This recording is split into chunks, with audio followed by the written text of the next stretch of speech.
le programme Apollo, la mission Apollo 11, Neil Armstrong ou encore Buzz Aldrin. Tout le monde connaît ces noms, symboles d'une époque qui a marqué une nouvelle étape dans l'histoire de l'humanité. Mais qui connaît le nom de Margaret Hamilton? Sans cette femme, brillante ingénieure, mathématicienne et informaticienne, il n'y aurait pourtant pas eu de mission Apollo 11, et l'homme n'aurait sans doute pas posé le pied sur la Lune en 1969. Margaret Hamilton naît le 17 août 1936 dans l'Indiana. Très tôt passionnée de mathématiques, elle fait ses études dans une université du Michigan et y obtient rapidement une licence en mathématiques. En 1958, elle épouse James Hamilton, un futur avocat, et le soutient dans ses études à Harvard. Elle dira à propos des femmes des étudiants en droit à Harvard: Il souhaitait que les femmes, moi comprise, leur servent le thé. Et j'ai rétorqué à mon mari: Il est hors de question que je serve du thé. Si je vais à l'école de droit d'Harvard, très bien, j'y ferai ce qu'y font les hommes. Mais je ne serai pas mise dans cette position. Ma position l'a rendue très fière.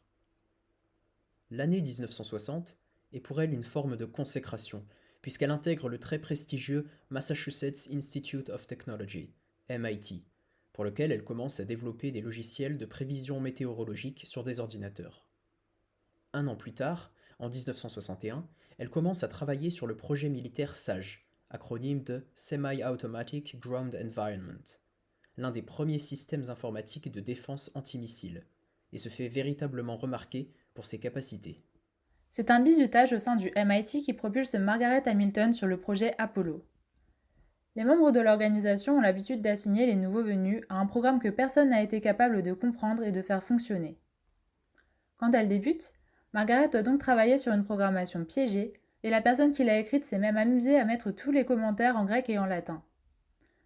Cependant, contre toute attente, Hamilton est non seulement la première à le faire fonctionner, mais aussi à faire en sorte qu'il imprime ses réponses en latin et en grec.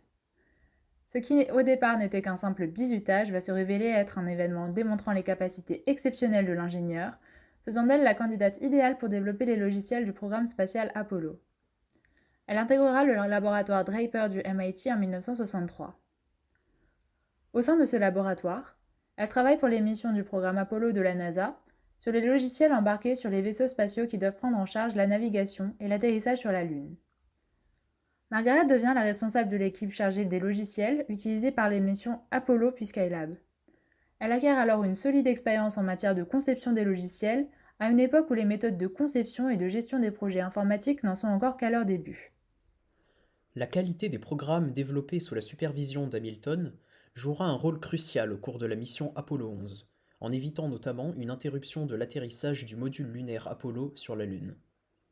En effet, 3 minutes avant que le module lunaire Apollo n'atteigne la surface de la Lune, des alarmes informatiques répétées se déclenchent. Elles signalent que l'ordinateur central du module AGC est saturé. D'autre part, l'ordinateur de navigation et l'ordinateur de pilotage transmettent des ordres contradictoires. Heureusement, grâce au logiciel d'Hamilton, l'ordinateur est programmé pour identifier une situation d'erreur, et pour dans ce cas-là, entreprendre des actions pour endiguer la saturation des serveurs et éliminer les tâches ayant des priorités plus faibles, ainsi qu'exécuter les tâches les plus importantes, à savoir celles affectées au bon déroulement de l'atterrissage. Ainsi, grâce à l'architecture du système d'exploitation attribuant des priorités au programme, l'ordinateur réussit malgré tout à mener sa mission principale, consistant à poser le module lunaire sur la Lune. Margaret Hamilton déclare elle-même dans une lettre: Si l'ordinateur n'avait pas reconnu le problème et entrepris ses actions de récupération, je doute que l'Apollo 11 aurait réussi son atterrissage sur la Lune comme il l'a fait.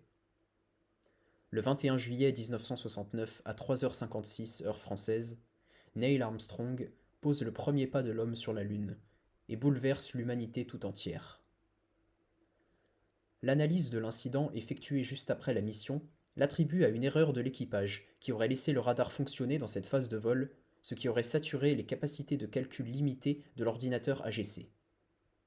Une nouvelle analyse réalisée en 2005 conclura finalement qu'il s'agissait en fait d'une erreur dans la conception matérielle du radar, qui continuait à envoyer des informations à l'ordinateur alors qu'il avait été mis en veille par l'équipage. À la suite de cet événement historique, Margaret Hamilton décide de consacrer le reste de sa carrière à la détection des erreurs informatiques, qu'elle sait désormais essentielles, et fonde en 1976 l'entreprise Higher Order Software. Malgré sa contribution essentielle à la mission Apollo 11, Margaret Hamilton n'obtient pas tout de suite une reconnaissance officielle. Étant à la fois une femme et une mère de famille ayant évolué dans un milieu scientifique masculin et à une époque où les préjugés étaient encore tenaces, elle est longtemps restée dans l'ombre avec son équipe de l'équipage d'Apollo 11.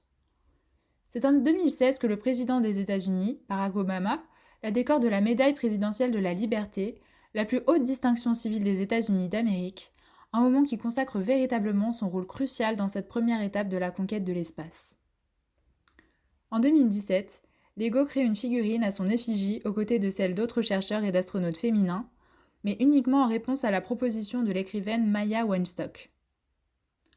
La reconnaissance du rôle de Margaret Hamilton au sein de la NASA, et particulièrement pour la mission Apollo 11, a donc pris un certain temps et témoigne d'une certaine manière de la difficulté des femmes à faire reconnaître leur rôle dans l'histoire.